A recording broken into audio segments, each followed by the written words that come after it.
Buenas, ¿qué tal? Seguro que os encanta el cine de Alfred Hitchcock, ¿verdad? Pues hoy os voy a recomendar 15 pelis no dirigidas por él, pero que sí tienen ese aroma Hitchcock. Thrillers psicológicos, pelis de suspense, pelis de intriga clásicas, además casi todas con un solo grado de separación respecto al cine de Hitchcock. Vamos allá.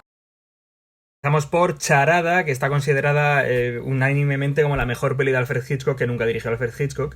Sí, tiene muchas cosas en común, o sea, tiene una trama de espionaje, Cary Grant es el protagonista, pero bueno, tiene un sentido del humor diferente. Sin duda las pelis de Hitchcock tenían mucho sentido del humor, pero no eran comedias, en cambio Charada es una comedia de misterio. Es una de mis 5 pelis favoritas de la historia del cine, me divierte muchísimo, tiene una galería de personajes secundarios muy potente y bueno, la pareja que hacen Cary Grant y Audrey Hepburn es sensacional, o sea, los diálogos entre ellos dos son maravillosos. Es un misterio en el que nadie es quien parece a primera vista y en cambio la solución del misterio está a primera vista desde el principio, lo que pasa que no sabemos mirar dónde tenemos que mirar. Escrita por Peter Stone, uno de mis guionistas favoritos, y con una música inolvidable de Henry Mancini, el compositor de, entre otras, La Pantera Rosa.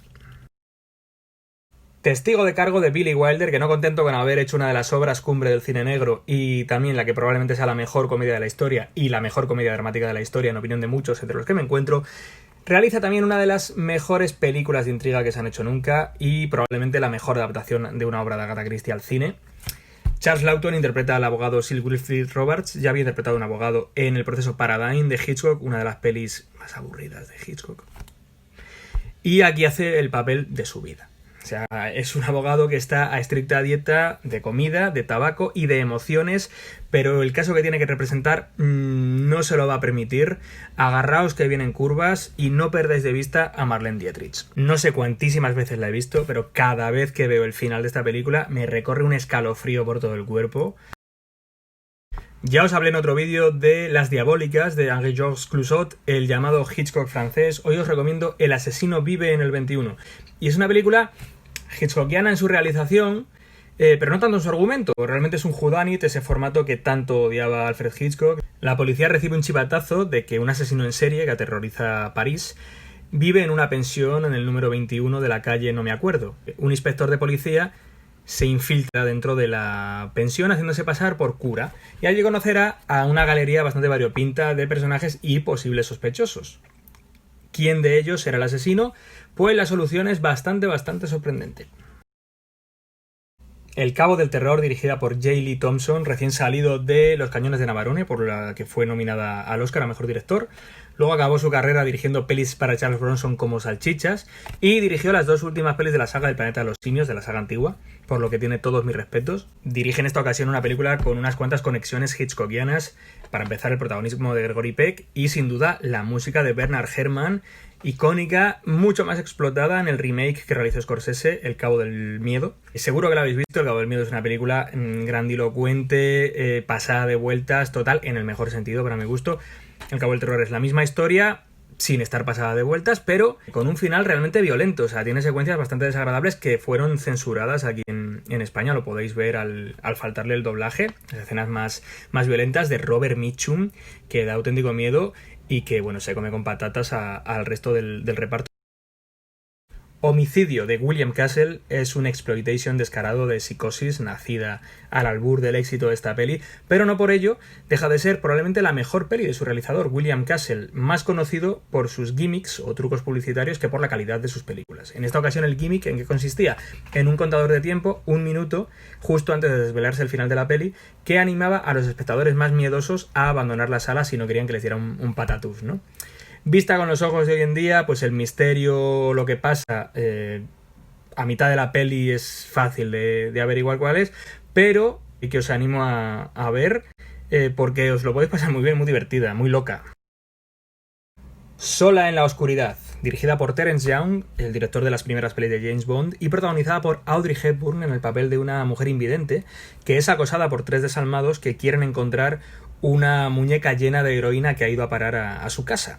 Basada en una obra de teatro de Frederick Knott, el autor también de Crimen Perfecto, que sería adaptada por Hitchcock, es una película llena de suspense, un juego del ratón y el gato, acompañado por una banda sonora súper intrigante de Henry Mancini, y en la que Alan Arkin al que últimamente estamos acostumbrados a verle en papeles de anciano así cabroncete pero entrañable, como en Pequeña Miss Sunshine en el método Kominsky, hace un papel escalofriante.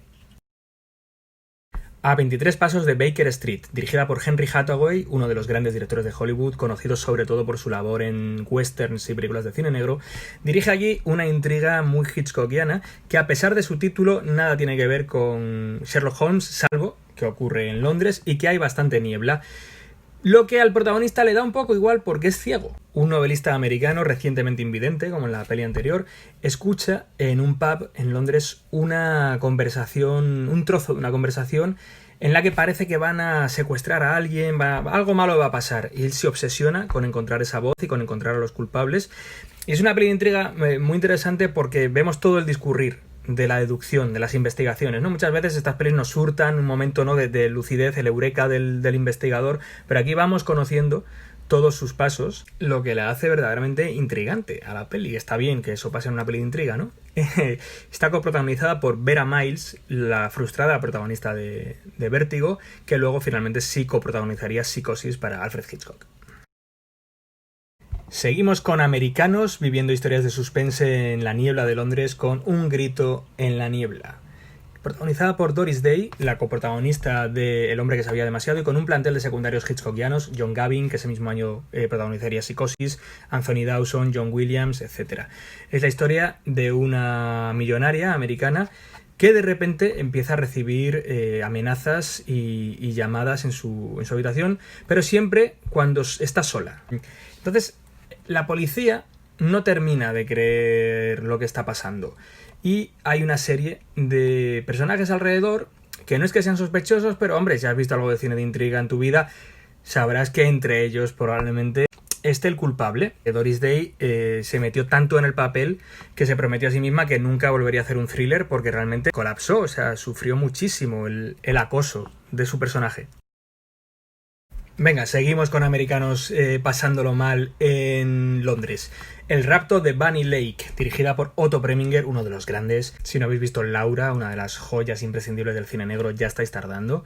Y en esta ocasión dirige con suma elegancia una historia en la que, bueno, una vez más, una americana llega a Londres, le pasa una putada y la policía no le cree demasiado. ¿Qué está pasando aquí?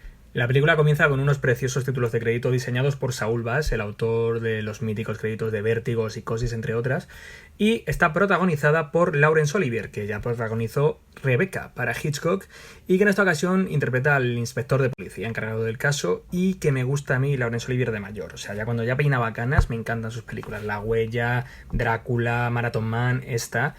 Y estos dos elementos es lo único que tiene que ver con el cine de Hitchcock. Habrá que esperar al final, amigos.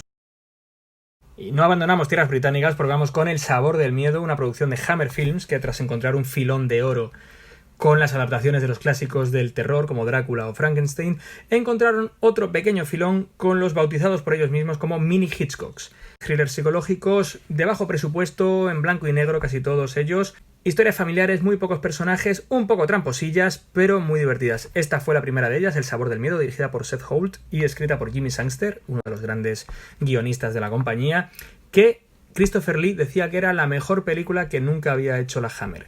Yo no estoy de acuerdo, pero si lo dice Christopher Lee, hacedle caso. Si os gustan las películas en las que nada ni nadie es lo que parece, El sabor del miedo os hará pasar un rato muy divertido. Espejismo, dirigida por Edward Dmytryk, otro de los grandes de Hollywood, y protagonizada por Gregory Peck. Es una historia que mezcla en cierto modo las tramas de Con la muerte en los talones y Recuerda, también protagonizada por Peck para Hitchcock, y es una película en la que estás todo el rato preguntándote ¿qué coño está pasando aquí? Y eso como espectador pues es muy interesante porque te mantiene en vilo. Guionizada por Peter Stone, el mismo guionista de Charada, se nota. Es una peli muy intrigante con unos diálogos maravillosos que toma altos vuelos cada vez que Walter Matthau hace presencia en la pantalla interpretando a un detective de poca monta. Música de Quincy Jones e intriga de la buena. Vamos con La muchacha que sabía demasiado, de Mario Bava. Ya el título remite a Hitchcock, ¿no? El hombre que sabía demasiado. La muchacha del título es una chica americana, aficionada a las novelas de misterio, que viaja a Roma y en su primera noche allí le suceden una serie de infortunios uno detrás de otro que acaban culminando en ser testigo de un crimen, de un asesinato. Pero la policía, ¿qué pasa?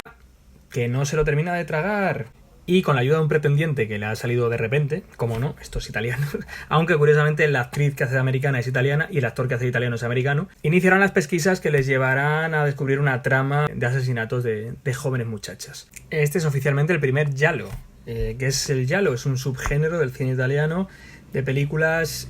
Están asociadas al cine de terror, pero realmente son películas policíacas, lo que pasa es que con crímenes muy truculentos, o sea, los asesinatos son muy sangrientos. Curiosamente, no en este caso. En este caso, casi todos los crímenes son en off, pero sí sienta las bases para este subgénero, que no destaca por su coherencia argumental. Es más un goce estético que unas historias de misterio bien cerradas. ¿Por qué ese nombre tan raro de giallo? En Italia, la editorial Mondadori editaba, todavía lo hace, las novelas de misterio en portadas amarillas. Giallo significa amarillo en italiano. Por tanto, las películas policíacas italianas reciben ese nombre, aunque seguro que ya lo sabías. Perdón. Vale, para que yo sepa que has llegado hasta aquí, hasta esta parte del vídeo, escribe tu chiste malo relacionado con la palabra giallo en los comentarios y suscríbete al canal. El premio, dirigida por Mark Robson y escrita por Ernest Lehman, el guionista de Con la muerte en los talones, es la historia de una entrega de los premios Nobel en la que el premio Nobel de Física es secuestrado y sustituido por un doble proveniente de la Unión Soviética.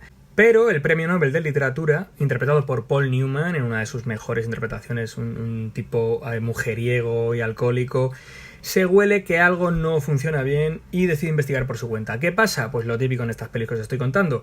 La poli no le hace ni caso y se verá envuelto en una aventura trepidante con música del siempre genial Jerry Goldsmith, que cualquier aventura trepidante es más trepidante si te la acompaña Jerry Goldsmith, ¿no? Es una película que no iba a incluir de entrada en esta lista, porque la primera vez que la vi me pareció un poco aburrida, pero gracias a mi amigo Jerry Pacheco he vuelto a verla, él fue quien me la recomendó la primera vez también, y me retracto, me parece una película muy buena, muy bien escrita, muy bien dirigida, muy intrigante, que os recomiendo encarecidamente. Vamos con Fascinación de Brian De Palma. Es una de sus películas más hitchcockianas. El discípulo de Hitchcock por antonomasia hace directamente una versión de Vértigo, no se esconde, que él incluso considera mejor porque cree que es más verosímil, no lo sé. Sin duda es una película muy triste. Las películas hitchcockianas de De Palma tienen todas un fondo bastante triste, pero esta es extra de mozzarella de tristeza, ¿no? Pero a la vez muy muy bonita y una ida de olla potente. Sé que no es muy académico decir esto, pero bueno, buscadla y disfrutadla. Yo creo que es una película que hoy en día está bastante olvidada y no lo merece, porque creo que es de las mejores de Palma, con música de Bernard Herrmann, una de las dos últimas partituras que escribió, junto con Taxi Driver, que fue nominado al Oscar póstumamente por las dos, que curiosamente nunca fue nominado al Oscar por una partitura escrita para Hitchcock. Por si no sabéis quién es Bernard Herrmann, es el autor de bandas sonoras tan inmortales como Psicosis o Vértigo para Hitchcock o Ciudadano Kane, entre muchas otras obras maestras. Y termino con La Residencia, primera película de Chicho Ibáñez Serrador.